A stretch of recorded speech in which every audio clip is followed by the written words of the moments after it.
Welcome to What a Time to Be Alive, the only podcast counting down everything this week that made you say, what a time to be alive. And now, Patrick Monahan, Kath Barbadoro, and Eli Uden. Folks, welcome to What a Time to Be Alive, the only podcast that counts down things each week that makes you a thing as title of the podcast. I'm Patrick Monahan. I'm Kath Barbadoro. I'm Eli Uden. Hello. Yep, it's turkey time. It's turkey time. No more what a time to be even more dead. Now it's what a time to be full of turkey. Yeah, what a time to be sated, for our hunger to be sated. Special episode, we're all eating cranberry sauce out of the can, the jelly. You guys like the jelly? No. No. Patty, do you like the jelly? I do not. I like that it's there. I like to see it. I think it's an important centerpiece. Watch it come out of the can. It's an important anchor to have on the table. Those beautiful, little You need slices. I think it was Samin Nosrat said, like, the problem with Thanksgiving dinner is there's nothing acidic. Like, it's all very creamy and fatty, and there's no, like, bright thing. And the closest you get is cranberry sauce. Yeah. And I do like the jelly. I also like a fresh. I enjoy a fresh, a salsa or like a compote cooked from scratch. I do like that. I think, but you can't Kath be just the likes person the showing up with the damn compote to the Thanksgiving dinner. You know, My mom is. My mom You insists. gotta- She's like the only one that will eat it in our extended family. I will not, like my brother and I went out, but when we were kids, it was like she would bring it specifically for her own meal, basically, because no one else wanted any. it's its own, because it's like, I feel like when the, multiple food writers, I like Samin Nosrat, but like the food writers, it's like, we know it's bad, but that's what it is. It's not bad though. It's Yeah, great. I know. I'm not saying bad, but it's like, that's what it is. This is something you don't mess with, Right. Yeah. It's like, in a weird way, it feels like, why not throw in a couple apple slices with your Halloween candy? It's like, it's just what it is. You just got to do it, You got to just fair. eat all the fatty food. And yeah, I've had some stuff with I did something with like a pomegranate seed, like a salad with that. That was nice. But then I got fucking roasted for it. So never again. You're getting, Wow. You're getting just big, heavy carbs from me every time. They don't deserve that, man. They don't deserve you splitting that pomegranate open, making your cutting board look like a damn crime scene. They don't deserve that. Oh, you got to do the wooden spoon into the bowl of water. That's the move. That's the secret move. What's for that? Pomegranates. You never done that? No. Oh man, it works. As they say in Britain, it works a treat. You got to chop the pomegranate in half, all right? And then you get the half pomegranate.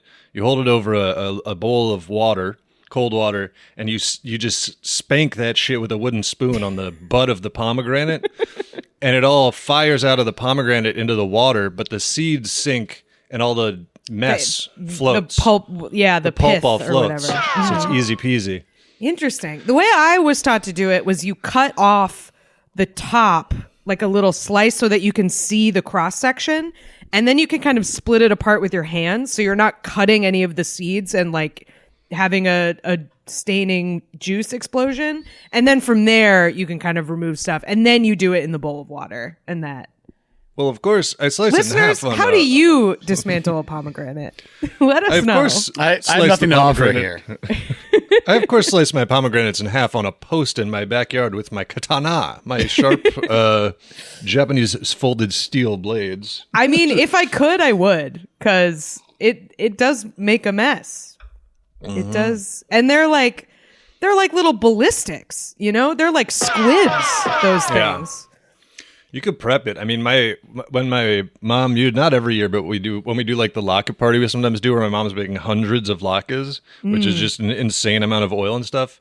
She straight up does up our kitchen like a Breaking Bad. It looks like a meth lab. A Dexter There's like situation. sheeting hung everywhere just to try to contain some of the like just fried potato oil so that the entire house isn't like slick to the touch. It doesn't look like the damn Hellraiser house where, hey, also special treat for everybody. The bonus this week is in the form of, we recorded a commentary track for Hellraiser with us talking over the video for Hellraiser. The movie Hellraiser. The video for Hellraiser. Which is available Find on out- the Patreon feed. Find out what true we crime think of documentary. the husband in that. in that Yeah. movie. Oh, man. Shocker, What a we have a worm. fairly low opinion of that man. Yeah, possibly lower than the Cenobites. We might be more I think on so. board. And, Not a lot of heroes in Cenobites. that film. I have No. more respect for the Cenobites than I have for the husband. That's for sure. yeah. A lot of bad people involved in that whole situation. What an unpleasant situation that is. A lot Angels of people to in that some. movie really had it coming. Angels to some. Now I can only hear that in Richard Kind voice, by the way, every time. An angel to some, a demon to others. I think I flipped it. It should be demons to some, excuse me. But yes, angels to others. Yeah. We would be the others in this context. Yeah, they're all there. All your favorites. The Chatterer. But the one I can never always call Butterbean, but his name is Butterball. But what's the difference? I ask. The lady. The lady. The lady. The lady. And the lady. It's a lady. Oh, it's a lady. The big thumb guy who floats or something. Not clear. The what's going hallway on there. monster. The hallway monster. etc. I'm not going to lie. I watched a clip from The hallway Ladies' monster Man that you movie. see where it's like the hallway monster is like, oh, right, that guy. Fuck. Like he's back. You know, in a very like, I thought we dealt with this. Yeah. Well, you kind of assume he's built so specifically for hallways that hallway you think only. he wouldn't be much help or much Right. threat outside of a hallway because he's really really also built like, as I wonder what the other ones think of him, because the other ones are still like vaguely human, and that one it's just like he's fucked.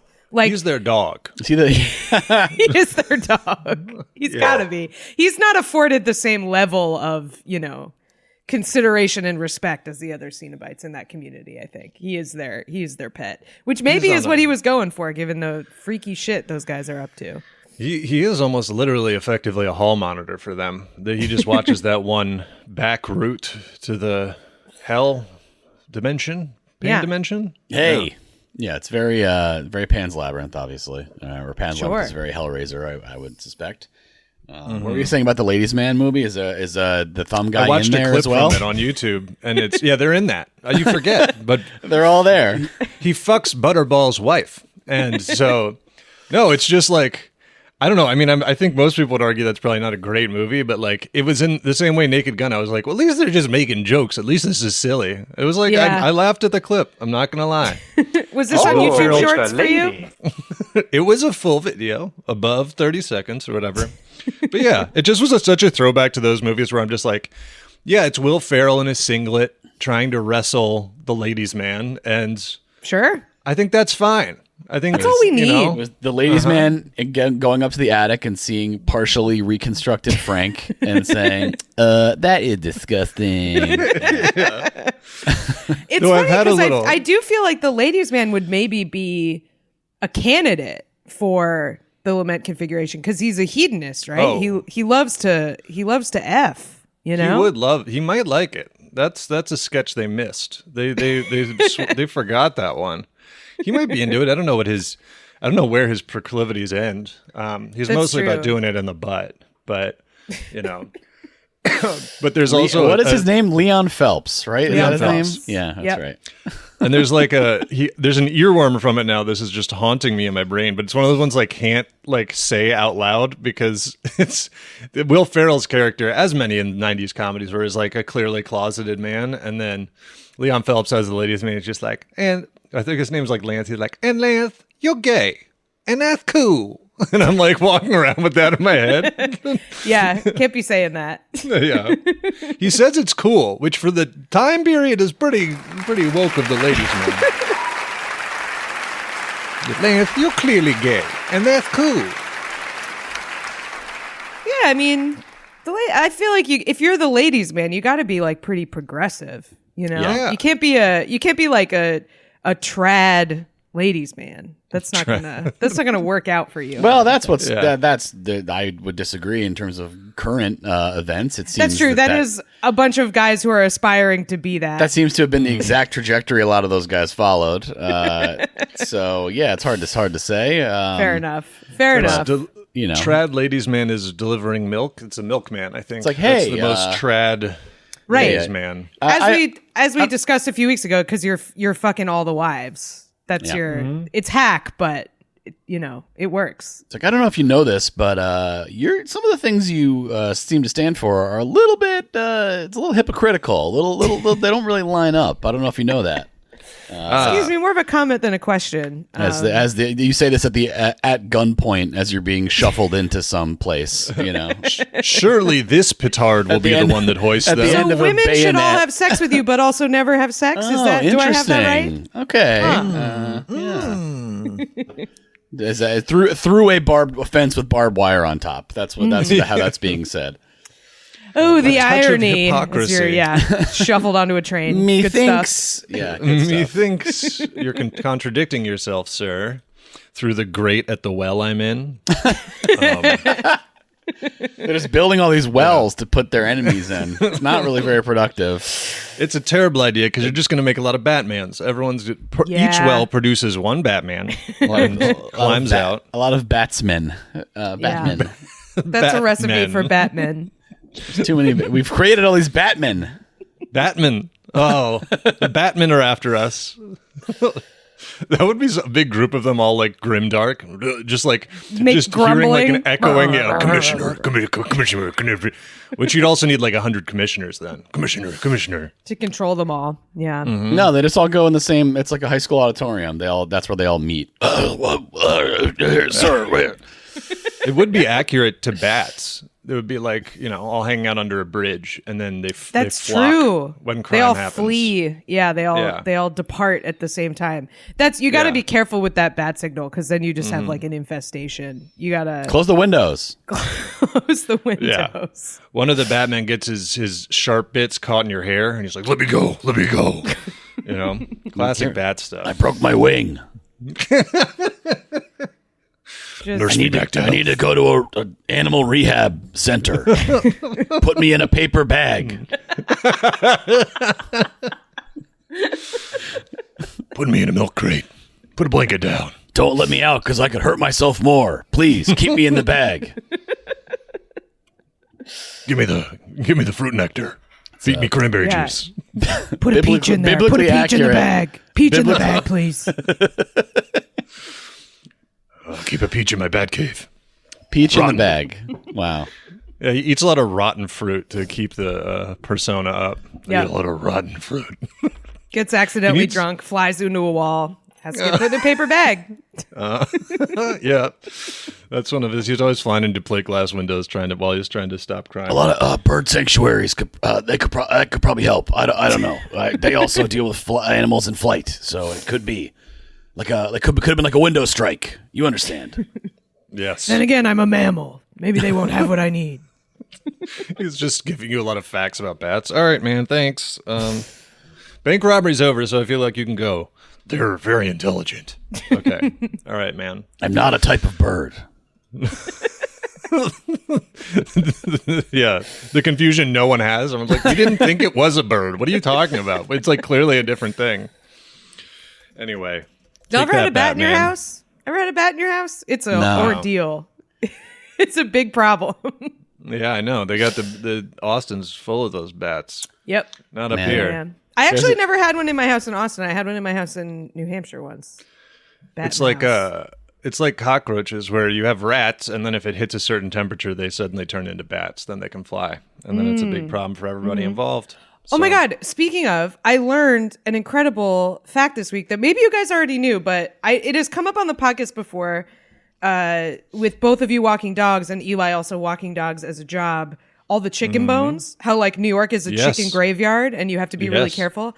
So the reason for that is not people what I are thought. Assholes. Well, that's what I thought. I thought the reason was just that people were barbarians eating their damn chicken and then dropping the bones on the sidewalk. What it actually is that rats take the bones out of the trash and like eat all the little bits of chicken off and then leave them in the street. So it's the rat problem is they're carrying those bones out and munching. Well, unless they're also carrying out the tray that the wings came in. Sure. Sometimes it is people. If they're in the tray, yeah, that's probably an asshole guy. But the loose chicken bones are rats, and I'm sorry to have been blaming my fellow New Yorkers for being disgusting, but it's the rats. I see anybody eating wings on the street, unless they're standing over a garbage can, I'm going to go ahead and preemptively blame them. But how often do you see people eating wings on the street? I feel like that doesn't happen that often. Why are there so many wings zero. in street garbage cans at all? Why are there any wings in street Because garbage people eat a lot of. cans? It's not from street garbage. It's from all garbage. It's from everyone's personal garbage.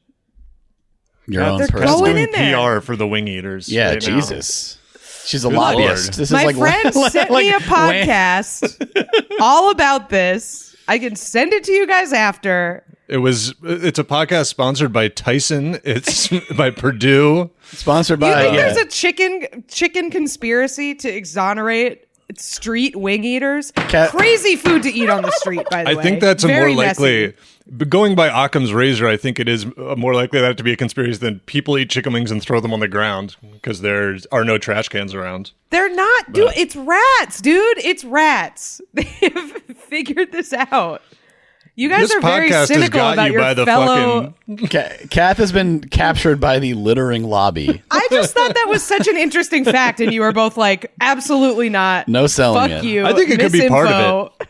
I think it could be part of it, but I think there's definitely I'm not going to be like, no one's ever doing that. Wow, I I was so definitely people excited to tossing tell them you guys down. this. Kath is being is doing what's known as spreading disinformatia, and that's what they used to call it in the USSR. And it's an old KGB tactic designed to protect people who eat wings and throw them on the ground. I do remember this was an op they did in The Americans. Was that Yeah. they just had to go eat wings and kill all the congressman's dogs for some reason. Operation Mincemeat. That's what I've they seen did. enough behavior, like walking the dog. Like you pay attention to this stuff more, obviously, but like people that bag their dog's shit and then leave it in the middle of the block, and it's like, so I don't have any faith bar is low. in the common man to walk to the corner where they're either corner.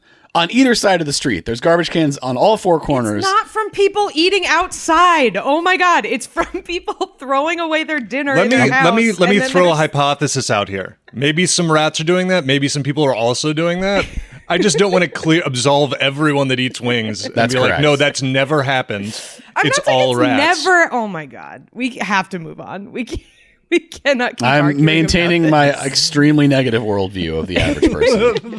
This changes nothing for me, but thank you. Yeah, it's an interesting fact. I don't think it covers the entire breadth of the chicken wing situation, but yeah. Well, we could do numbers. Let's do numbers. Number 5. Number 5, this comes to us from Compact Prism in the Discord. This is a little bit of a, just a real lack of journalistic integrity. Oh my God, they paywalled me by surprise. I already dismissed one thing on this. It already said, "Hey, do you want to support?" And I said, "No." And then they Clippy popped hit up me and again. said, "It looks like you're reading this on a podcast. Yeah. Would you like to Hey. compensate us for this?" It did, because I didn't have Audacity open the first time. Once I opened Audacity, I was like, we know what you're trying to do here. It's all right. I've got now the ever-reliable AP News. So this is an interview. There was a British newspaper that decided that they wanted to get the take of ex-New York Mayor Bill de Blasio on Zoran Mamdani, the hottest candidate around. And so they, I guess, which maybe if you're not familiar with the naming conventions of New York and kind of America at large, they just looked up a guy called Bill de Blasio, thought, hey, that's gotta be him, and called them up. So to their credit, they did talk to Bill de Blasio. Unfortunately for them, it was Long Island wine importer to Bill de Blasio. Okay, so I can already predict what his opinions might have been and how He they might have loves him. differed from. Well, yeah. He thinks he's awesome. Interesting angle to this is that Bill de Blasio was not born Bill de Blasio, so it's a whole different other side aspect to all this. oh, as really? well. What's Bill de Blasio's birth name? Zoran Mamdani. I don't know if you guys okay. but he took his I believe he took his mother's name or his okay. stepfather's name, but he was born Warren Wilhelm Jr. That's a big thing. my That's so different than Bill That's de the real. Blasio. It's very different. That's the real. New York tabloid attack level information. Got that you it. get, Yeah. you know? It's like you were born like a preppy wasp. I and don't you're call trying him to Bill de appeal. Blasio. I call him Warren Yeah. Wilhelm. That's how I stick Understandable. It to him. Warren Don't wanna- Hussein Wilhelm. That's right. That's in Combination there. of That's every, in there as like- well. Yeah. Yeah, I mean, it makes sense. You don't want to run for office with the last name Wilhelm. Traditionally, people are like, well, that's going to be, feels like a pretty authoritarian. Whatever that is, there's going to be a lot of rules if Wilhelm is in charge. Just got a kind of Kaiser vibe to it. But yeah, they called up this Long Island, and so the disagreement here is that they did not confirm his identity. And then, so people said, well, why didn't he say that he wasn't Bill de Blasio? And I'm kind of on the side where I'm like, yeah, he might have had a hunch that they were trying to call Bill de Blasio, but it's not really his responsibility to be like, are you trying to call the mayor? He can just be like, I'm going to mess around. And it's kind of on them to be like, hey, is this ex-mayor Bill de Blasio? Yeah, So- I'm on the side of it's not his responsibility, and also it's funny that he talked to them. That's right. Like, Yeah. despite me not agreeing with this man's opinions about Zoran Mamdani, I am like props to him for just being like, I have an outlet, and I have some thoughts. From what I mean, it's also like what. I thought he said bad things about Mamdani. Well, he's not he's not like he's not like crazy negative, but it's he's not like going full racist mode. But it stands out in comparison to like the real Bill de Blasio. It's at real Bill de Blasio who like endorsed him and says he's the only reason this was news is because it's like, oh, are you changing your tune? But it's like, I guess that's why you call and ask him a week before the election, hey, did you completely change what you for reasons that are unclear completely change your endorsement and now you're saying negative things? Because I'd love to write about that, but yeah. Well, also to be clear, this is only partly his take because, as he said, he did some research on the proposals and wrote down my thoughts and used ChatGPT to do a little fine tuning. Oofa doofa. Yeah, and this is what most people do. It's very depressing to think about. Did you guys take that median voter quiz that was going around the other day? Brother, it will make you. It will.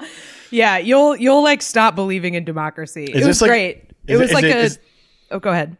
No, it's like one of those New York Times, like we talked to 14 morons about like that's like they do those like little. It was focus like group you would get some demographic information about the person, and then you would get a little bit of information about their stances on some like popular issues, and then you would have to guess who they voted for, and it will make you want to kill yourself. It's so bleak. I mean, yeah, good stuff. The whole thing that like at this point, the fact that what is it? Like 40% of people vote, and it's like, do you not? If not now, when? Like, what is going to get you to the damn polls? They're voting. These people were voting. Just oh yeah, like they were throwing a dart blindfolded. Is how they were voting. They're just completely inscrutable, basically. Yeah, that's they're introducing a little chaos into the they're just trying to make their ballots fun for people. They're like, hey, the people reading these, the machines reading these, just let's surprise them. Let's mix it up. Be a bit of a wild card. Polls. Yeah, Pokemon go to the polls. That's right. This is coming out the day before the New York election. I'm sure there are elections other places. I'm just self-centered, so I don't know what they are. But nope, nowhere else. New Yorkers, go vote tomorrow. If you haven't yet. Pokemon go to the polls. Truly a pivotal moment in the possible downfall of Western civilization. Pokemon are now related. They're going to be. I feel like she was ahead of her time with that because, like, it is funny. Now it's funny. Pokemon go to the polls. Yeah, I don't think it was intended to be. I think she was just like. I mean, I think it was intended to be a little bit funny. I don't think they should have confronted her. Name a Pokemon. What's your starter? Which Pokemon are at the polls? Name 5 Pokemon. What Pokemon would go to the polls of all of them? What do you think? But as far as this guy, yeah, it is not Votrion. He's shaped like a ballot machine. You give an Eevee a ballot stone, and it suddenly becomes an active voter. Yeah, so this is de Blasio gave him a 4-paragraph critique of the candidate's agenda, which was not. I haven't read the whole critique, but not super positive. Not especially, honestly, like any opinion. If you call up somebody you think is like Bill de Blasio or one of these people, Bill de Blasio, Bill de Blasio, the pickle candidate. Oh God, I'm in the supermarket. Bill Blasio. I feel so stupid. I'm just talking to a jar of pickles. I thought it was the mayor. But if you call like somebody like this and they give you a detailed like take, that should be a red flag. It's like if it's not the vaguest sort of like, I hope they do well on all their pursuits, and I hope that everyone is happy. Like then, so they got that. They did. This is where the failure is to me. They just reported the whole thing, and they were like, "We talked to Bill de Blasio." Yeah, here are his unedited thoughts that he sent us. Yeah, well, maybe after you get that, you go like, which Bill de Blasio are you? Is this Bill Blasio, the secret pickle mayor?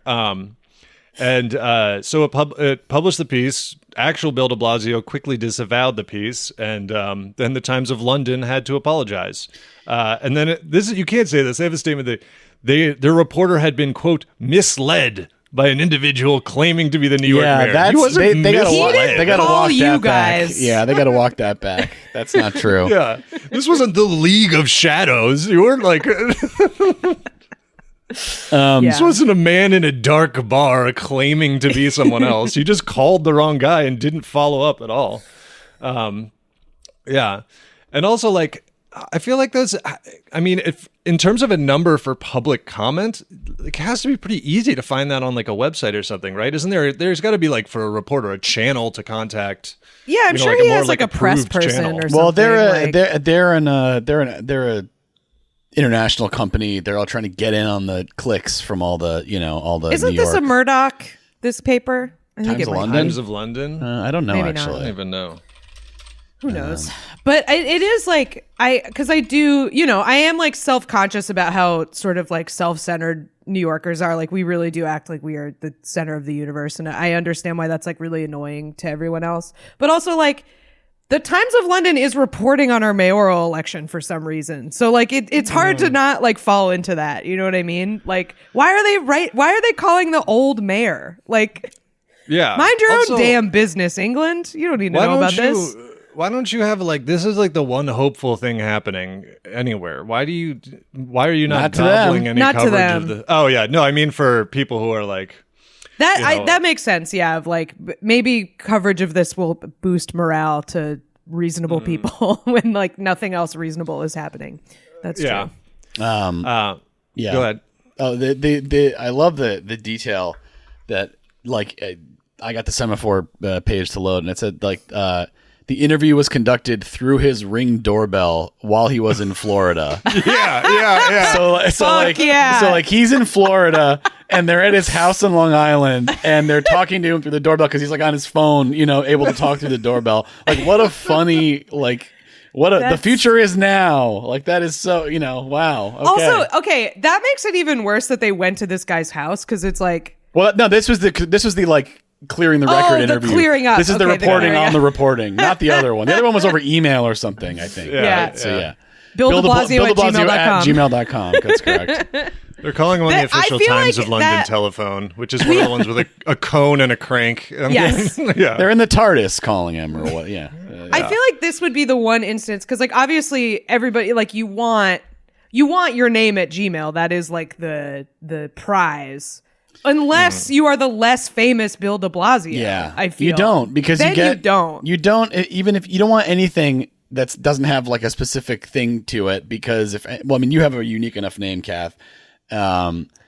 But like I get like signed up for stupid stuff. Not even that. It's like, and it's like some lady named Patty who like doesn't know her email address apparently or whatever. Right. You've been plagued by this woman. I love your story about the Home Depot lady her something, right? Didn't you forward her something she needed? And she was like, cut off all contact with me. She's like, get off my page or something like that. Yeah, she applied for a credit card or something, right? Like there was it was something insane. I'm trying to find it, but yeah, it was very like, I was like, hey, I just want to let you know, like, you have signed up under the wrong email address or something, and somebody could like, blah, blah, blah. And she was like, who is this? Well, boo hoo, get your own email or whatever. It's like, get my own email. Get Look. your own email. Yeah, here it is. You Here it gotta is. look. Hello, is this Patricia? You seem to be using my email address to sign up for your Home Depot account, meaning she had no access to the account. Like she couldn't get, Right. you know what I mean? Like, and I'd asked you to have it changed or delete the account as soon as you're able. And I did this through like a burner app, so I didn't have to like have this insane person immediately tried to. I mean, I've told the story before, but like immediately I got a missed call. Like, so she immediately tried to call me and then said, man. "Oh, really? Well, that email is taken, so find another one. That's just too bad." It's like, you idiot, you dumb lady. Who are you to tell me that it's yours? Get off my email, or I already reported you. It's like, ma'am, I've away already from me. reported you. The The police are on their way. the hostility of get off my email. Like this is what you get for trying to help people. Like that's- I'm trying to help you, ma'am. Get You off got- my email. You got like the online equivalent of like trying to return someone's wallet and her beating you with her purse. Like you're like, lady, I'm trying to help. Oh. Ma'am. Yeah. Wonderful stuff. Yeah. Should we do number 4? Yeah, summary. This was not de Blasio. He had to cover so much more work for everybody involved. Maybe part of the most annoying thing about this that I would be mad at this reporter if I was Bill de Blasio. I'm like, well, now I have to put out like multiple fucking statements, Right? Because you didn't double check that this was me. But yeah, no, this was just a different Bill de Blasio. I guess check out that wine that he imports. Probably, I mean, given that he's a wine importer, it's pretty surprising that he's not all for. Probably having a lot of fun at the moment, but yeah. So double check the phone number you're calling, or go through official channels. Number 4. Number 4. Number 4. Number 4 comes to us from either Salame Sim or Salami Sim in the Discord. Salame with an accent over the E. What do you guys think? Salome. Salame Sim. French salami, maybe? I don't know. Anyway, this story comes to us from South Korea. A scandal in South Korea's National Assembly. A member of the assembly named Yoo Young-ha, I hope I'm pronouncing that correctly, he was forced to apologize because he was in a parliamentary audit meeting, which they are filmed, like they have their own C-SPAN, presumably, filming all this stuff for an audience of, I don't know, two people, but somebody was watching because while this audit was taking place, this guy, Yoo Young-ha, was caught on camera. The headline says doodling a gorilla, but that doodling a gorilla makes it sound idle. It makes it sound like, when you're like on the phone and you got like a little scratch pad and you're drawing your little, what do you got? I draw a lot of cubes and zigzags, I feel, in those moments. That's kind of what Frog I'm is my going go-to. I like to draw frog. Frog. It's a good, solid choice. Yeah. But I'm with you in that doodling implies this was his secondary activity, his secondary focus at the moment. That's a good way to define it, is like doodling is like to keep your hands busy while your brain is doing something else. This man fully locked in, fully engaged. He was not doodling a gorilla. He had looked up, Google image searched gorilla, and then was copying a clip art. Like, it looks like a bonsai buddy. He was very engaged in replicating this clip art gorilla. He was not doodling a gorilla. He was working on his gorilla drawings. Right. He was trying to get into that art school where you draw the turtle with the baseball cap. That's pirate, what's going on here. You're going to draw the pirate and the turtle to get your admission. Yeah. And of course, like, because this was caught on camera, the video of him doing this spread very quickly, and he was forced to apologize. A scandal. It's very funny, like, for a lot. Okay, so when we saw the story in our doc and whatever, and you're like doing, I was ready to defend the guy because there's these studies that are like, what the kind of doodling we talk about, the absent-minded thing, like, does engage, it helps brain activity. For some people, it helps to just doodle absent-mindedly. I think we got to be clear. You're imagining like this, like, beyond, it's his primary activity. This is not in the margins. He has a fresh sheet of paper Yes. with nothing on it but a full-size 8.5 by 11 drawing of a gorilla he's working on. Yeah, it's not on the side of something else. It is the main event of this paper. And I love the clip art gorilla because he's got a reference going, and there are pictures of regular gorillas next to it because I think you just Google image search gorilla. And I like to think that he tried to start drawing a picture, like a photograph of a gorilla, and it was way too hard. And so he was like, I'm going to start with this clip art one, which is basically just someone else's drawing of a gorilla that he's now copying. Yeah, I think you're probably right. He started with photorealistic, and it quickly got away from him. Yeah. He wants to get out of politics. It's too dirty. Politics is too dirty. I want to get into my passion, which is drawing of gorillas. Did you see his statement? Where's his statement? It's right under the this Instagram post. I can read it out if you don't. Please do. This is part of his statement, which you'd think a statement he would just be like, "I'm sorry," end of statement. But he goes, "It was a way to relieve stress." Okay, and he goes, "Usually I doodle small ones that I can finish quickly, but this time I ended up drawing a big one, which took a bit more time." In my defense, it was a big one. Look, I got out over my skis a little bit on the gorilla drawing. I bit off more than I can chew. I'm just like, this is such a quaint scandal, like, you know, for us. It just, for some reason, it reminded me, did you see that story a few days ago about Lindsey Graham and his Siri? Did you see this? No. He's in like a hallway in the Capitol, and he's talking to Siri, and he like whispers, and then Siri just goes, "Calling Sean Hannity." It's just like, dude, you can't.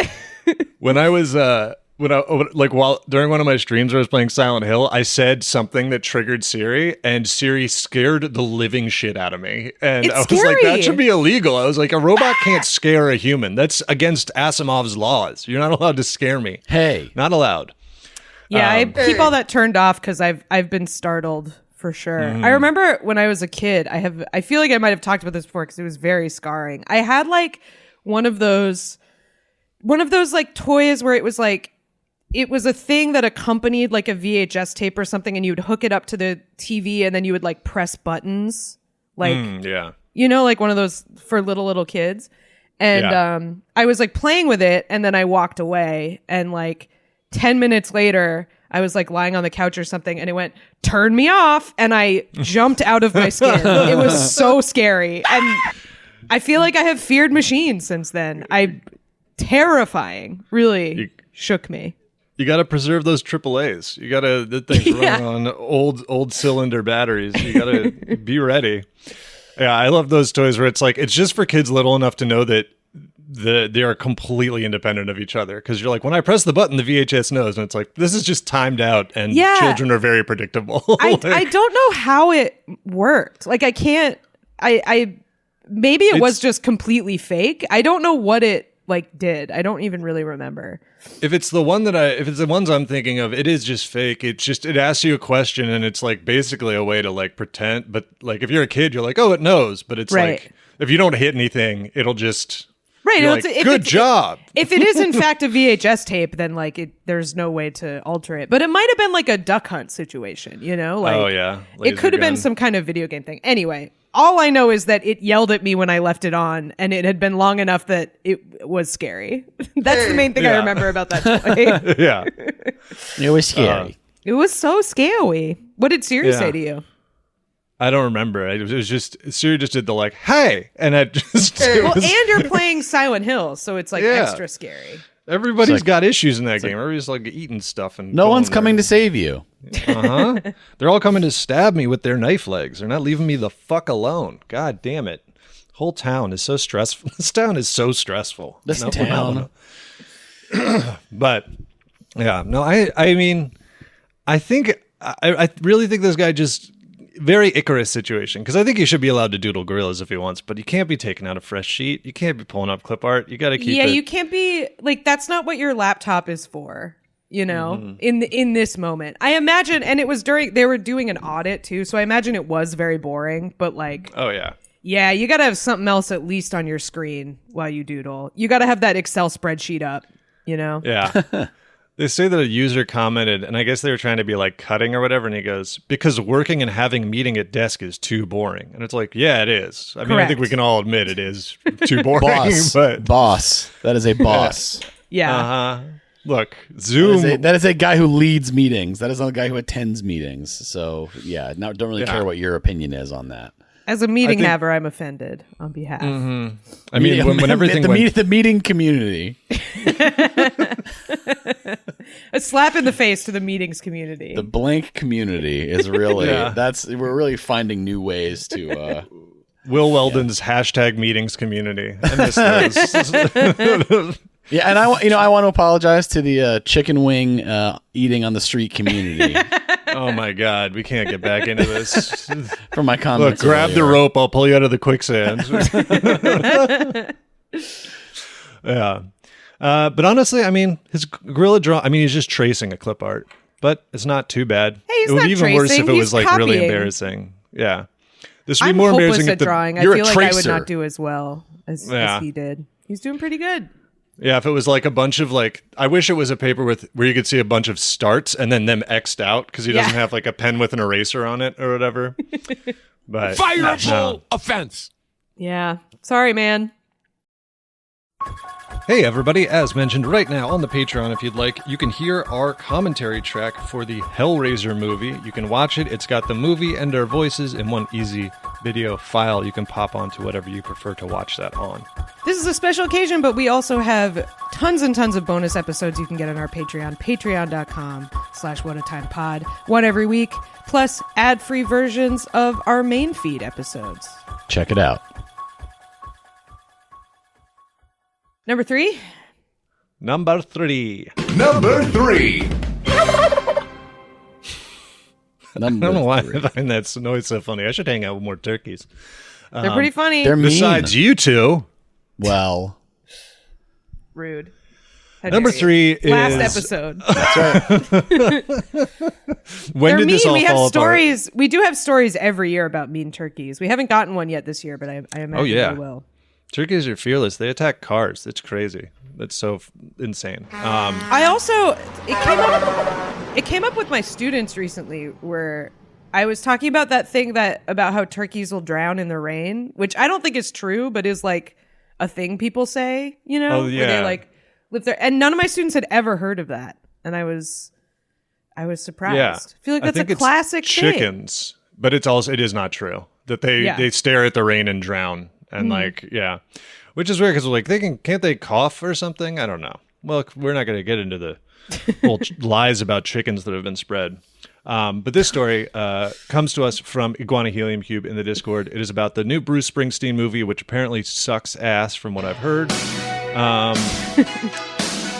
It's I saw a good summary of it by someone on either Blue Sky or probably Blue Sky, where it was just a picture of Jeremy Allen White and doing his face and going, "Oh, good, more of Jeremy Allen White doing this," which is just sort of pouting and standing around. Damn. Can't say. I mean, we've discussed. He looks like Megamind to me. Number 1, but number 2, has never impressed me. Never impressed me in anything. Don't get it. I think he was good in Shameless, but I'll take your word for it. You're one of the 40 people that watched all 800 episods of that show. I did not watch all 800 episodes. Of course I didn't. It's still on. People don't know. It's still on right now. They're still making it. Yeah. Probably. I don't know. Who knows? Who can say? Shameless, the next generation. Now the kids from the original are raising their own kids. That's right. It's like It's Skins. been going on so long. They're doing Shameless. Yeah, exactly. The next. It's about generational poverty now. It's about Yeah. It goes wild later on because it turns into a Goodwill Hunting thing where his character is like a rocket scientist in disguise. Yeah. And then he has like a Maureen Todd moment where he goes to like a class in college and he tries to leave and they're like, "You think you're leaving?" And then he's like, "There's actually a problem with your equation." It's on YouTube Shorts. You guys can check it out. But so he's playing Bruce Springsteen. I also heard via friend of the pod, Tommy McNamara, at a party last night that there is a scene in the movie that is just a close-up of him writing the words double album and then underlining them in the movie. So this is really good stuff. This is like my problem with this movie. I mean, there are a lot of problems that I feel like have been very discussed about why this is like pointless. But also like I love Bruce Springsteen. Bruce Springsteen is one of my favorite songwriters. I listen to Bruce Springsteen all the time. His life has not been that interesting. Yeah. Like, Yeah. he did not really overcome any notable adversity. Like, he's a guy from New Jersey who is very talented. Like, the end. I don't see He's aged well. He seems Yeah. good. Like, he's been really rich for no like need. 40 years and Nebraska is a great album. I don't think anything like super special happened in the making of it, except that he like wrote a bunch of good songs. As far as I know, he's on good terms with the E Street Band. Like, there hasn't been any beef. Like, just a nice dude.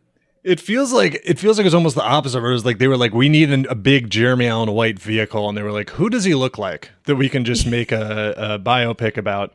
But the center of this article is that there was a big mistake made, a big inaccurate detail of Springsteen as portrayed by Jeremy Allen White in the movie "Deliver Me from Nowhere," a title that just really means nothing. It's a Bruce Springsteen lyric. But that vibe to me. I didn't know that, but well, I don't like that specific Bruce Springsteen lyric, I guess. So one of the things is that they're talking in the movie, and Jeremy Allen White's Bruce Springsteen is talking with someone and mentions that he likes mustard, which I'm excited to learn that Bruce Springsteen, the man, the true Bruce Springsteen, is a deep hater of mustard. I am on him with this. I cannot stand mustard. I can't believe this never came up in his songwriting. I don't think he's ever written a mustard diss track. So it has never come up in his songwriting, but his support for this, this person they got to know because their Twitter username is Gen Z Bruce Fan. They posted a video, apparently never been in any of his songs, but there was a concert he had where like he went off on mustard unprompted about like on stage, including stage right. Don't give me no fucking Grey Poupon. I don't like any mustard. I don't like it on my hot dogs. I don't like it on my sandwiches. No. So yeah, he fucking hates mustard. And in the movie, they didn't even do their fucking due diligence. And he says that he likes mustard. Which just makes writing the whole that movie, into the dialogue, like some extra mustard on your hot dog, Mr. Springsteen. Like, yeah, how does and then this come up? He goes, no, I famously don't like that. Don't do that. Have you heard my patter from a show in the future? Yeah, so I agree with that. I don't know. I feel like your guys' take on mustard probably more pro than me, but it makes me like ill, like not even exaggerating. So I love it. I mean, I feel like that anything that vinegary, it falls into the category of Gollum food. I think I like anything briny. I like a nice brine. I feel like it's not. For my internal catalog of Gollum food, it's not fully. It's just like an ipecac to me. Like the fact that they stir mustard in water and use it to make people throw up. I'm like, they do. See evidence. Yeah, it's like a homemade ipecac mustard thing you can water? do if somebody eats something wrong, and you got to get it out of there, right? Mustard water. I've never heard of this. Well, Kath, I'll have you know I listened to a whole podcast. No, I didn't. But don't do these. Well, the first result is don't do these outdated poisoning treatments. So, can I use mustard water if I accidentally swallow something? No. So the people did it. It didn't work, but they did do it. Some out-of-date reference materials suggest mixing a teaspoon or tablespoon of mustard in warm water to make someone throw up. I think it does make them throw up, but they say don't do that. It does sound gross. Like, I don't want to eat it. How did you feel when you were drinking? Did you ever do picklebacks, or is that gross to you too? No, I don't like pickles. That's Gollum. That's what I feel like. These are of a piece. Like, you don't like things that are vinegary. It sounds like. Well, I also the thing about picklebacks was when they were big, it was always like a shot of whiskey with a pickleback, and I didn't particularly mind shots of whiskey, and it was more expensive to get the pickle. So people are like, "You want to do pickleback?" And I'd be like, "I'll do a shot of whiskey if you'd like that to do that, but I don't really need the pickle part of this to be." Isn't that the theory included about picklebacks? Is that it like takes the sting out or something? Like it like deals with the burn from the whiskey? Is that the idea? Yeah, some sort of, shot chaser situation, which I'd also argue, I think if you took a shot of whiskey and then took a shot glass of Coca-Cola, it would probably make it a little better. But pickle juice, I think, is just less childish, maybe. I guess it's also the same philosophy of biting the lime after you take a tequila shot, maybe ask something about the acid or something. Yeah. I don't know. Yeah, I think it just became in vogue to do it for a minute where I think, to me, it was always just a shot chaser situation, but for that reason, it was one that you could order without being They were cool in the mid 2010s, I feel was the heyday of the pickleback. How do you feel about a pickleback, Patty? Yeah, whiskey doesn't bother me that much. So that was never really something I needed. I don't like pickles, so I guess that answers that. It's not a pickle person. What's your mustard opinion? I've come around more on mustard than I used to. I used to be very anti-mustard. But as my theory about as you get older, your taste buds dull, so you like things that are harsher to get that little charge, that little something. So yeah, I don't know. I was envisioning when they said the what's being said in the movie that goes against his opinions on mustard is the classic husband and wife how couples argue post. Yeah. It's wife, cool how there's 4 mustards in the fridge in 2018 and none go with my sandwich. Normal world. Husband, wow, it's almost like those are my dipping mustards and aren't meant to go on sandwiches. But okay, go off. And that is a classic post from normal_now on X where I do my banking. That's the other thing about the Springsteen, why it's pointless is hasn't he been married to the same woman for his whole life? I think he maybe got divorced and then got remarried, but famously some ups sort and of downs. Long relationships though. I just feel not that much has happened to him that's that exciting. Besides becoming famous. Well, it's just about what he. It's and forgive me. It's just about writing Nebraska, right? So it's it's kind of I mean, which is not in and of itself does not. Look, Atlantic City rocks. Yeah, it's a great album. I don't think there was anything there better crazy be a lot about its production. A lot about the Chicken Man in there. There's a scene of him picking up the newspaper and it's on the front page. They blew up the Chicken Man. They blew up the Chicken Man and Chicken his house. Man blown up. You're right. Chicken Man blown up. Headline. Sub article below the fold. That's right. Subhead is house also blown up. House blown up as well. Yeah. New York Post headline: Chicken Man made nuggets. That's the Chicken Man fried. That'd be Chicken Man fried. But yeah. Well, I think they've learned their lesson because I think that movie is, as far as I know, not doing well. Maybe it is. Maybe it's killing. It's got the blue bloods, the silent majority of TV viewers that keep CBS afloat that we all don't know personally. People love Bruce Springsteen. True.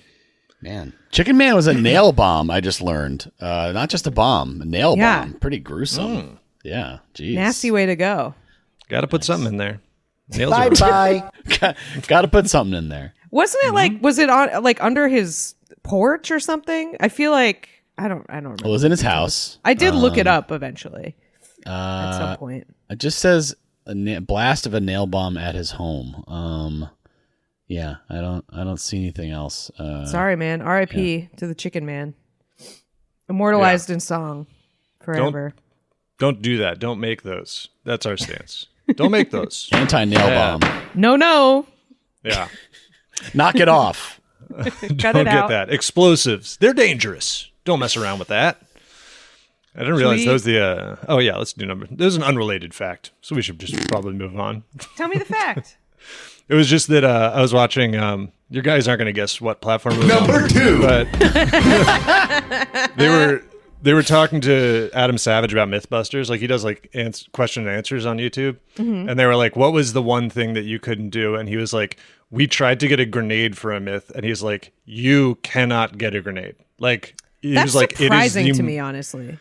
Yeah, he was, because they can get guns, they can get big explosives, and they were like, they will never give you with police supervision, whatever. It's you cannot get a hand grenade. It's just, they are fucking they're in a bunker. They're buried in New Mexico. The only way to get one is to search Goodwill donation boxes where people randomly throw them from their grandparents' garage every once in a while. You got to go to the Goodwill. You got to magnet fish them out of a river and then call the police, who are so upset that you did that. That's how you get them. Anyway. Okay. Number two. Number two. Comes to us from Training Pleasers in the Discord. This is a story about the Internet of Things and how neat everything is and how cool everything is, and how we're not under constant surveillance. This is a guy had one of those little robot vacuums, the little discs that kind of they crawl around and Frisbee suckers. Yeah, crawl around. Makes them so much grosser. They're creeping and crawling all across your floor. I guess it's by the company iLife. Which is a very mid-2000s name that I guess they're still using. That's some Why Jessica brand vacuum. Well, it's like when everything was because everyone's trying to get on the iPod stuff.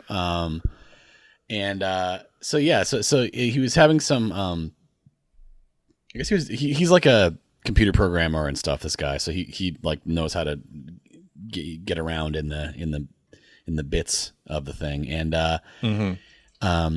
he got curious about kind of how it works. He'd been using it for like a year, so he took a look at its network traffic, as with any smart device, and he discovered that there was a, quote, steady stream of data being sent to servers halfway across the world. So it's constantly communicating with its manufacturer. This is great. This is great. Loud vacuum noise. Great. Yeah. Not hard to talk. It was constantly sending stuff to its manufacturer. Yeah, blueprints of your home. Right, logs and telemetry. So yes, basically, if a year of doing all the stuff gives you basically a floor plan of the house, more or less, or certainly you can extract a floor plan. Not clear what that would really 3D. You can zoom in. Yeah, it lights up the rooms that have valuables in them in red and glows. So he stopped. He basically did his thing and he stopped it from sending data back, but he allowed it to other traffic to come in, like firmware updates, that kind of stuff. And after a few days, it just refused to boot up. So he sent it in for repair, and the service center said, it works fine here. And they sent it back, and it worked. And then it died again. And it happened again and a couple more times. And they eventually said it was no longer in warranty. So it wasn't working. And because they weren't going to repair it, for free, he just decided to rip it open and see what's going on in there. And he reverse engineered and, I guess he did all kinds of crazy stuff that nobody would ever do, reprinting the circuit boards, testing the sensors. And he had full root access after some program that it was just wide open, apparently, like some debugging app or something like that. So he just got in there and he was able to connect, and he saw that it was running Google Cartographer, which is an open source program designed to create a 3D map of the home, which it was sending back to the parent company. Damn. And he said he uncovered a suspicious line of code from the company to the vacuum, timestamped to the exact moment that it stopped working. That was just like basically a kill command that he got from that the thing got, from home base. And it had the power to remotely disable devices, and it used it because he blocked their data collection.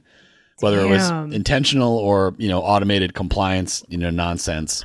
He says that likely lots of other smart vacuums are operating the same way, all these things. And basically, there's no, unless you really dig in there, you're not going to find out. But basically, because he wasn't allowing it to collect the data, they killed it. Right. They were like, we're not getting our end. You're not getting the house cleaned. They bricked that's it. Wild. They did this cyanide pill on their agent. They were like, we've been burned. You've been burned. He's been compromised. Shut it down. Shut down the little robot vacuum. That's crazy. I mean, there's no reason to think that all these iRobot Roombas aren't doing this, right? Like that. Well, this is iLife, to be clear. But yes. iLife. Okay. Mm-hmm. Yeah. So it's like an off brand. There's just a bunch of brands of these, I think, at this point. But yeah, so who knows what, anything that's connected to the internet. Right. Which is not clear whether it needs to be. There's your a risk bed's going to get hot and your house is going to get mapped. There's a risk of the door, the communication works both ways, right? So, it's kind of an alarming thing and really annoying. I saw Also, this throwback. post the other day about Roombas that I would like to share.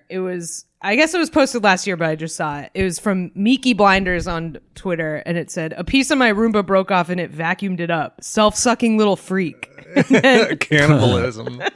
And then she tagged iRobot and said, "Please send me a new Roomba. Mine is a freak." And iRobot said, "Would you be so kind as to send me a picture of the robot's full bottom in order for me to be able to insist you further?" And she said, "Oh, so you're all a little freaky, huh?"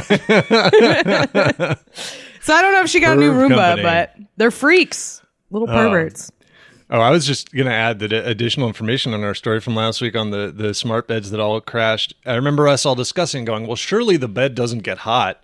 Only to find out that one of the beds at least did engage its highest temperature, which is 110 degrees Fahrenheit. Just throw some So slices of bread in fucking there.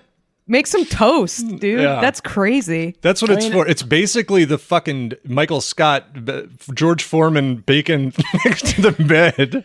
I mean, 110 is not that. I mean, we're 100 basically, right? It's not that hot. I mean, It's hot tub hot. cold. It's definitely it's definitely warning about not staying in there too long hot. It's not a temperature you want your bed to be. Yeah. I guess unless you're trying to, I guess it's a big heating pad. But yeah. Yeah, I just that's think it's that funny is they get heating hot. pad like level. But there's a reason they don't make full body like a sleeping bag like that. yeah. And it should be said that every heating pad has a warning label on it. It's like, do not sleep on this. So Yeah, that's fair true. enough. But on my the- cat to be clear, I'm not disregarding saying that it's warning. not saying it's good. To be clear, My cat has never read that warning about the heating pad. She is tempting fate all the time. Yeah.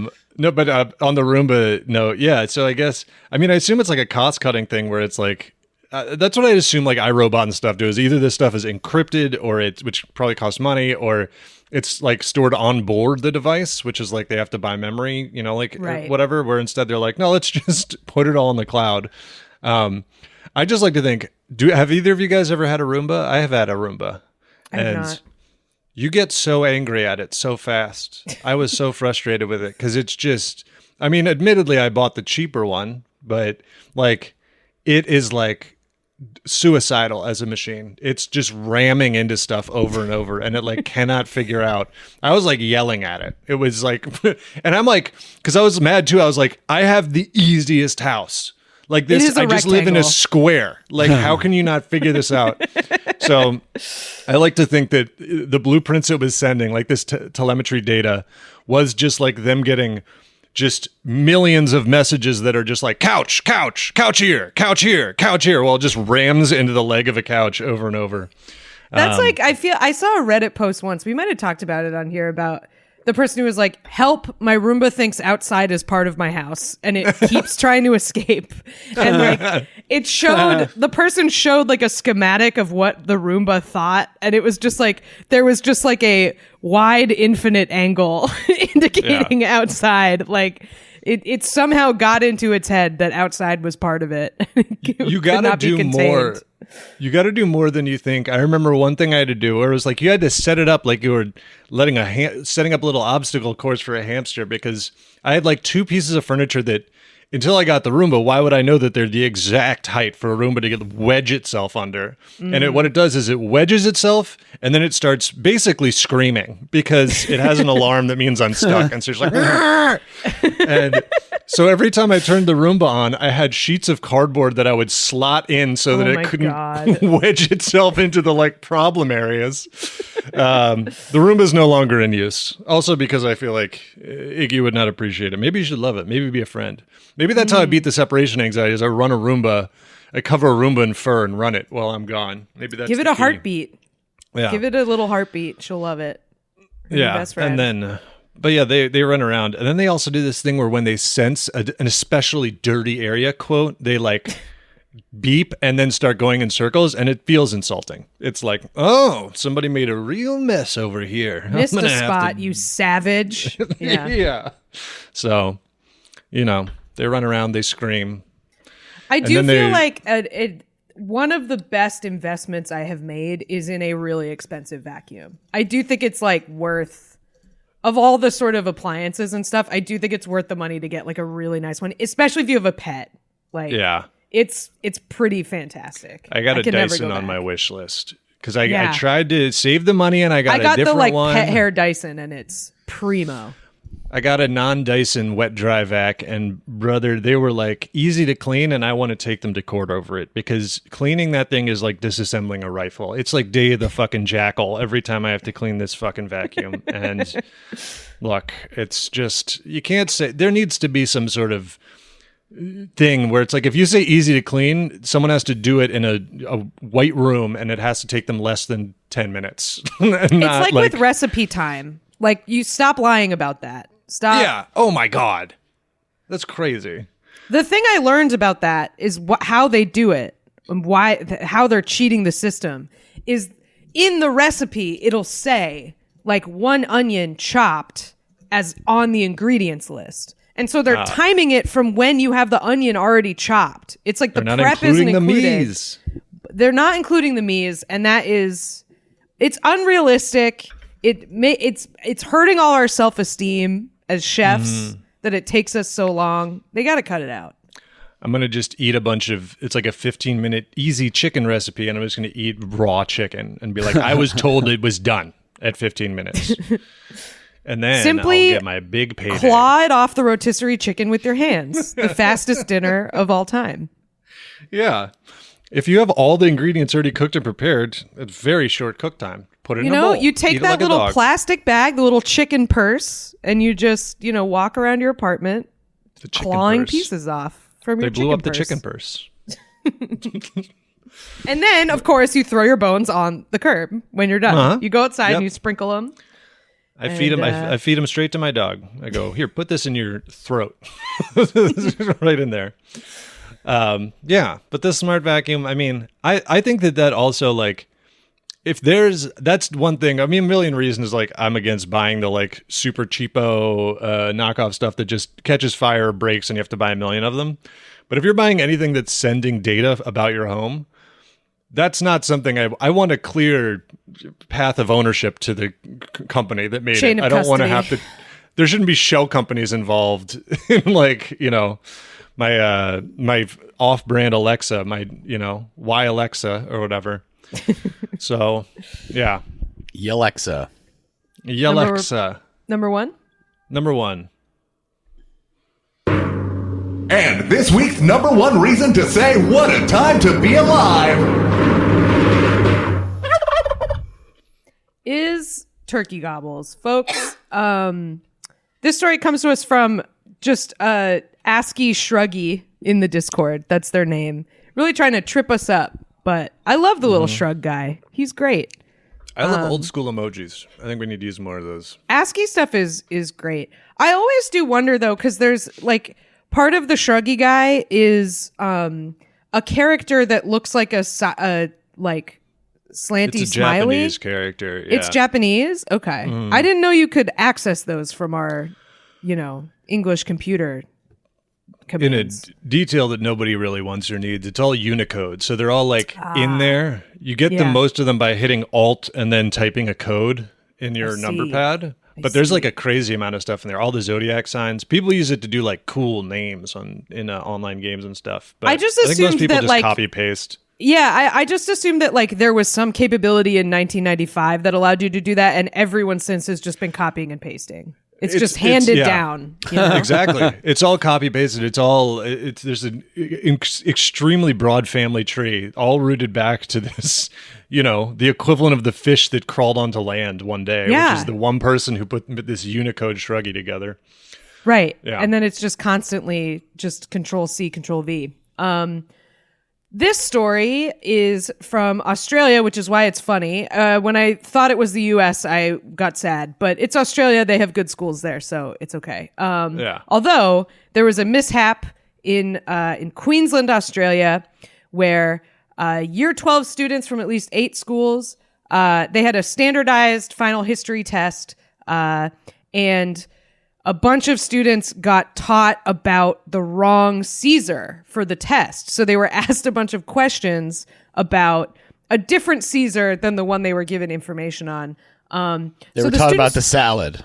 Yeah, taught about the invention of the salad, that Mexican chef, that chef in Mexico who invented it.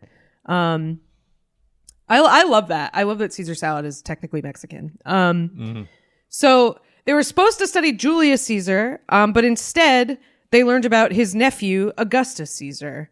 Totally wrong Caesar. I do feel like if you hear Caesar alone, I feel like Julius is kind of the one that comes to mind, right? Yeah. I mean, it's probably good that they learned about Augustus, but wrong one, unfortunately. But what did Augustus do? What? I believe Augustus was a much better emperor, right? And is Julius Caesar one of the ones where people are like, he actually only ruled for like 2 years or something? He didn't do shit? I think he's mostly famous because I think he was the first one. I feel like Patty knows more about this than I do. I mean, that's a good way to get famous, to get lit up, get air holed. But also, so Augustus... all my friends coming at once. Hello. Hello, my friends. Hello. Thank you for meeting me on the steps of the Senate. I know we've had some recent differences, but together on the Ides of March, this day that we all celebrate, we can all... Hey, what are you doing? Hey! No! Yeah. So Julius Caesar reigned from 46 to 44 BC. So 2 years is like very much He's shorter like the than Beatles. I think people imagine this like golden age or whatever. But yeah, keep getting your hair cut like him, Mark Zuckerberg. Keep doing it. Or is he obsessed with Augustus? I don't know. Julius was like a dictator, whereas Augustus consolidated the empire, but he did end a civil war. He defeated Mark Antony and Cleopatra. So he started the Pax Romana. So, I feel like more effective. I would say more effective than the dictator who ruled for 2 years and then got stabbed. Yeah. Most likely. Mark Antony is such a hot name. Like, they're like, Cleopatra, the most beautiful woman in the world, married Mark Antony. And you're like, yeah, that makes sense. She definitely married a guy named Mark Antony. It's Joe Manganiello. It's like that's, he's got like sexy stubble and all that. I wonder what he looks like. I don't know if I've ever seen Mark Antony. They got any pictures of him? I don't know. He was the villain in the Samuel L. Jackson movie 187. Oh, I'm sorry. You're talking about the ancient guy, not the current singer. Not the Latin singer who was married to Jennifer Lopez. No. Oh. Mark Antony's not that good but looking. Echoes of history. Well, that's like the Cleopatra thing. They're obsessed with being like, what did Cleopatra look like? Because we think she's all set. She was like pretty normal looking, I think. But... Of course, people are then very insulting about that, where they're like, she was actually a fucking uggo. She was disgusting. Yeah, I was like, let her get him out of here. Normal looking lady. I posted a picture of Mark Antony. He just looks like every emperor I've ever seen. He's got, they all got just those extreme great noses. Emperor face. Like a the statue. big Roman nose. Or we have this is a different take on what they look like here. I can share. All these guys look they're made out of rock. What the hell is this? Yeah, this is a 3D generated one. Someone seems to have done on their own time. They're pretty hot in this one. This is like a cutscene from like Civ 4. Age of Empires. I imagine this is what a lot of people are doing with AI, like image making, is like make me sexy Cleopatras. Yeah. I feel like she looked. What did Cleopatra look like? I feel like people are very obsessed with being like, she didn't look like Elizabeth Taylor or whatever. It's like, yeah, no shit. She also had a big nose. Nice, probably. Why do we think she didn't look nice? We're basing it off the weird statues in Vegas or whatever? I think we're basing it off the busts of her at the time, which like... I mean, she kind of looked like the girl version of Mark Antony. Like, kind of just what people looked like in statues back then. So yeah. I don't know. She looks nice based on these old paintings and coins. Sure. Yeah. There's a coin. I'm sorry, this is all visual stuff. I apologize, listeners. There's a coin of Mark Antony that if I was Mark Antony, I'd be like, you need to remint that shit. Why is my neck fat as fuck? He looks like he has no teeth. He has like a recessed. Yeah. I don't know what's happening. He's got like an underbite and a fat neck. Not great. Yeah. Not the most flattering. Look, it's hard to carve on those little coins. Yeah. It's not like they had a mint, I don't think. I mean, I guess they must have had some kind of press. I'm not sure. They were waiting for the invention of the jeweler's loop. It would take many years before they were able to cram that into their eye socket, be able to see. So, yeah, these kids learned about Augustus. I think they should still get credit. Yeah. I think it's fine. I think if their answers to the questions were correct about Augustus, they should get they should get credit. You still learn something, important, and also it like taught you how to retain information and study and stuff, which is like the kind of the point of all this. Especially if the question was like, who is Caesar? And they were like, this is Augustus Caesar. I think they Kaiser. Correct. Yeah. I like this coin because I like how jolly Mark Antony looks on it. Yeah. He looks like he's kind of he's laughing a little bit. He's got a little mirth going on. He's laughing all the way to the bank until Augustus literally beats him. Laughing all the way to the bank until he sees this insulting coin made of him. Yeah. So, I mean, it's good that they're getting taught about this. I think that it probably, like you said, better than an American exam where they would be like, they would just non-ironically write about the salad. They'd be like a salad maker. A famous salad maker. So yeah, at least 8 schools out of 172 this happened with, but now they're sort of following up with the other ones to see how many people accidentally were taught about the wrong thing. I guess this is like the problem with a standardized test, right? You can't adjust. You can't be like, you're fucking up those scantrons. It's over for you. You can't add your own bubbles. Can't add the 5th bubble for more information needed. You better fill them in completely. You better fill them in 100% or you're sunk. It's over for you. I'm telling you, man, if you want to feel bad about the American school system, not that it takes much, watch a trivia show from any other country and you will be getting you'll go 0 for 15 on shit. It's so bad. Man. Speaking of scantrons and shit, I went to vote early and when you're like signing in and everything, at the little table with like the nice old lady who's volunteering there, they make you sign like the touchpad, right? Like you have to affirm that it's right. And I'm so used to doing that with like credit card receipts that I was just like, blah, blah, like line. And then the lady was like, do these match? And I was like, I don't know. And she was like, do these match? And I was like, fuck, you're right. They would absolutely throw out my ballot if I didn't redo this. And then I redid it and, it looked the same. But like, I'm just so used to touchscreen signature meaning nothing, Yeah.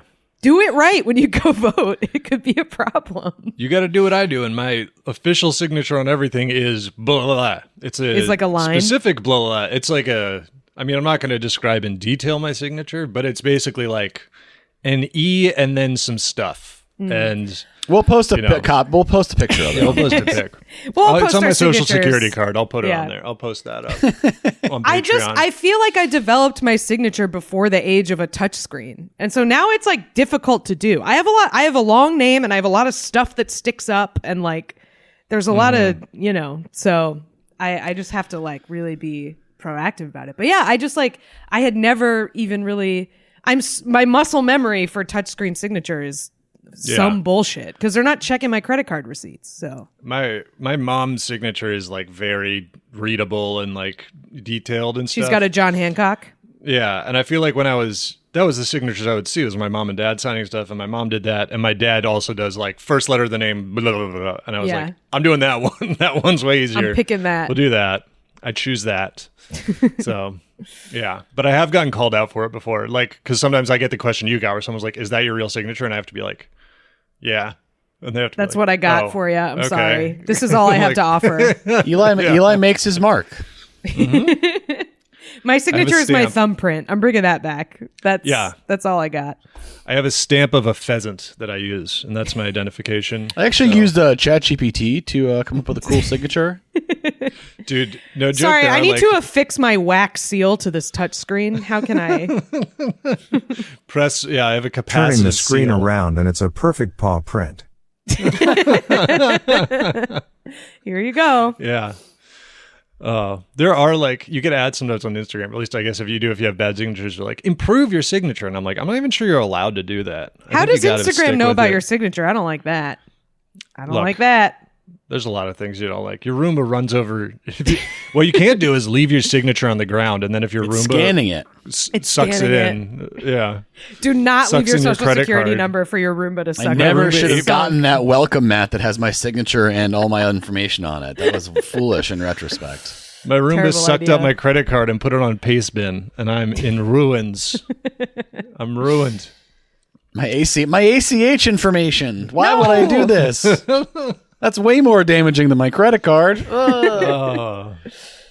Plugs? Feeding Feeding the Roomba slips of paper with your routing and checking number. You like this? Yum yum, huh? Food. Yum yum. Giving him my bank statements. Yeah. Keeps him happy. Please insert voided check. It's like, what? For what?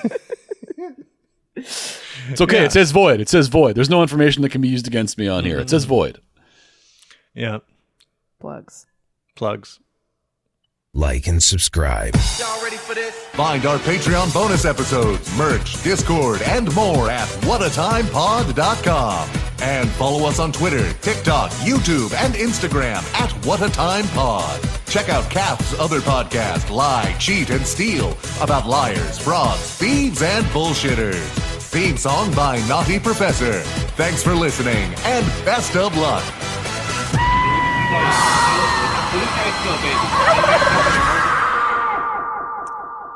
I got nothing this week. Have a good week, everyone. I got the same stuff. You can find my special, A Humble Offering, on YouTube. You can pay for it on Bandcamp if you would like at illegaldrugmarketplace.com. You can follow me on Twitch at twitch.tv/pig_dog. And also you can find on YouTube, I've posted my playthroughs of Dark Souls and Silent Hill if you want to watch those. Oh, shit. I just remembered I do have a plug. I'm guest hosting listener of the show, Chris Crash. He has a show on WFMU called Strong Style Chris Crash. He was out of town this week, and so I'm the guest host. And it's coming out on election night. It's going to air November 4th, 8 p.m. to 9 p.m. on WFMU's Rock and Soul stream. And in honor of election night, it's all DC music, DC punk and hardcore and stuff like that. So check it out.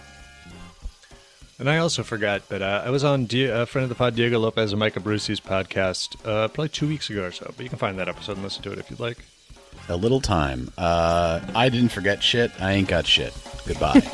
Bye. Goodbye.